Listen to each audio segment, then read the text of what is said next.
The local postman, Charlie, buttoned up his coat as he started his route.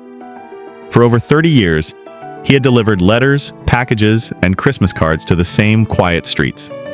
He knew every dog's bark, every crack in the sidewalks, and every name on the mailboxes. At 67, Charlie was set to retire next week.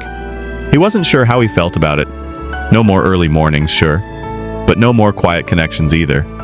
No more nods from old Mr. Jenkins watering his roses, or the wave from Sarah who'd grown from a toddler to a nurse. But there was one house Charlie had never been inside, number 42. It belonged to a woman named Margaret Whitmore. She was in her late 80s and rarely seen.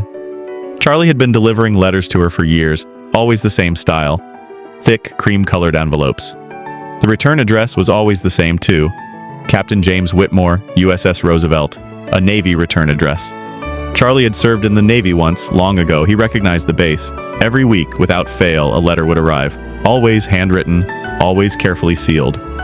Then, 1 week before Charlie's retirement, something changed. There was no letter. He thought it odd, but maybe it had been delayed. The next week, still nothing. On his last day, Charlie walked his route slowly, taking everything in.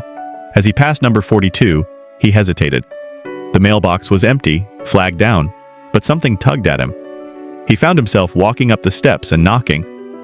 After a long moment, the door creaked open. Margaret stood there, smaller than he imagined, wrapped in a shawl.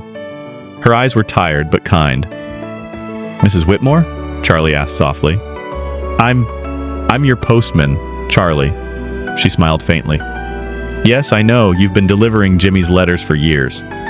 Charlie cleared his throat. "I noticed they stopped coming. I didn't mean to intrude. I just wanted to make sure you were all right." Margaret's eyes welled up. "They stopped because he's gone."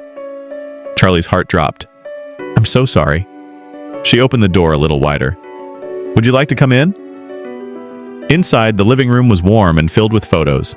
Wedding pictures, old Navy portraits, a young man in uniform with Margaret beside him, smiling. "He was my only son," she said, motioning Charlie to sit. "He served for over 20 years, and he wrote me every Sunday, without fail, even during deployments." Charlie nodded, emotion thick in his throat. "He must have loved you dearly," Margaret smiled sadly. "He said writing to me gave him strength, even in danger, even through grief.